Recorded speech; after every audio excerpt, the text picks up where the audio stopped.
Welcome back! Today we're making these really pretty boho inspired macrame bookmarks. Stay tuned. And as always, make sure you take a screenshot of today's project details. Now let's get started. On a 40-inch strand of cord, attach all of your longer 75-inch strands using a lark's head knot. To tie a lark's head knot, you fold your cord in half, and then with a loop end you place that behind your 40-inch strand, and then with your long tail ends you thread that through the loop. Pull taut, and then I'm going to go ahead and attach the rest of them.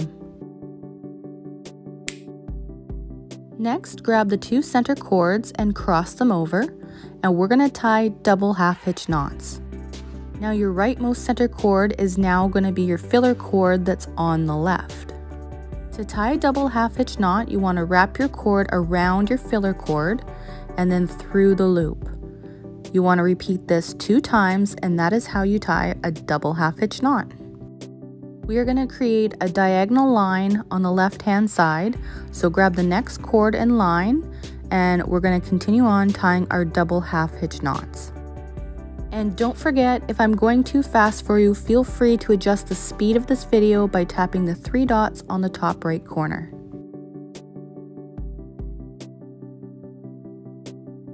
Alrighty, now that we completed the left side, we're going to do the same thing here on the right. Your new filler cord is going to be the 5th cord from the left. So grab your 6th cord and we're going to tie our double half hitch knots around your new filler cord. We're trying to achieve a diamond shape, so keep that in mind as you're holding your filler cord. You want to guide it into that diamond shape pattern. Okay, so in the center of our diamond, we're going to be tying a square knot. Working with your 2nd and your 7th strand, we're going to tie a square knot around the 4 middle cords. To tie a square knot, you make a loop with your 2nd strand, and then with your 7th strand, you wrap it behind and through the loop of your 2nd. And then to complete your knot, you repeat the same process on the opposite side. So you make a loop with your 7th strand, and then with your 2nd strand, you wrap it behind and through the loop. Now we're going to close the bottom of our diamond shape. Grab that first filler cord and we're going to angle it so it's on a diagonal. Then tie double half hitch knots until we reach the center. And of course, we're going to repeat the same thing to the opposite side as well.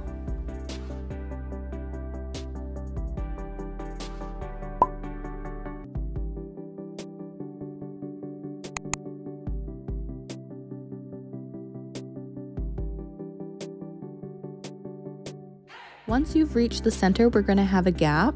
To close this gap, we're going to continue on our diagonal line straight all the way down to the left-hand side. This is also going to be the top of your next diamond shape. If you're enjoying this tutorial so far, please do me a huge favor by giving it a like. When you like my videos, that helps me determine which videos you guys like the most so I can create more just like it.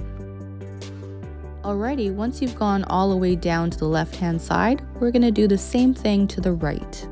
This time the 5th cord is your filler cord, and we're going to continue tying our double half hitch knots. As you can see, our pattern repeats, so we're going to continue working our way all the way down to the bottom of our bookmark. When you reach the desired length, you want to make sure that you end at half of your diamond shape. So I've completed 5.5 diamonds.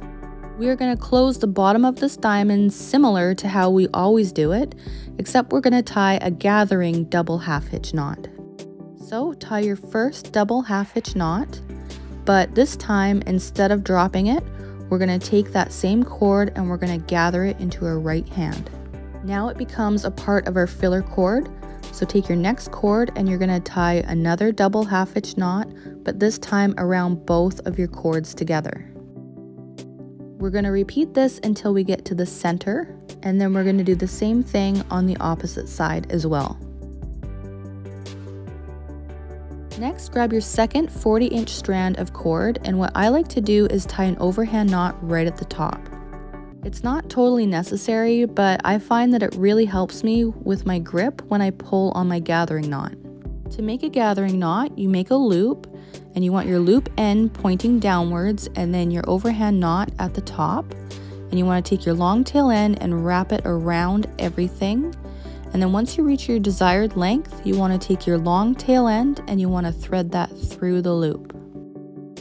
Now here's where that overhand knot at the top really comes in handy. What you want to do is hold on to the bottom so you don't lose it. And then you take your top and you want to pull it so that your loop disappears in through the inside of your gathering knot. I find that overhand knot really gives you something to grip onto. Snip off the excess cord at the top and then give it a trim. Next, we're going to attach our beads. And here's another tip. I like to use fishing line as a threader. The fishing line is also not necessary, but I do find that it really helps.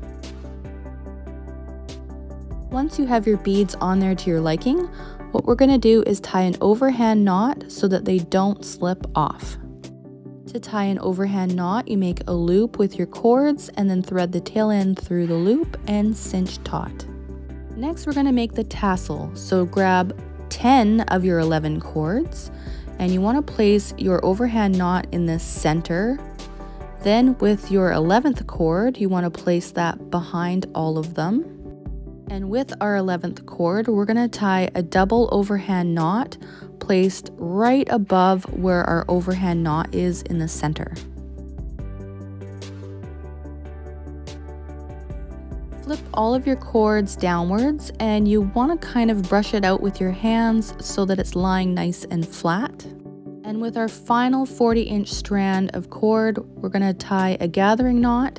And of course, I like to do my overhand knot trick at the top. And when you start your gathering knot, you want to start wrapping it at about 1 centimeter from the top and continue on wrapping it just as you normally would. If you're not already subscribed, I sure hope you consider to do so. I have something huge planned for November. I have a ton of Christmas tutorials. You really don't want to miss it. It's going to be awesome. Anyways, carrying on, we're going to snip off the top of our excess cord here and then trim our tassel. If you like smaller macrame tutorials like this one, you might also enjoy my mermaid tail keychain. I'll leave the link to that tutorial on the screen now, and I'll see you over there.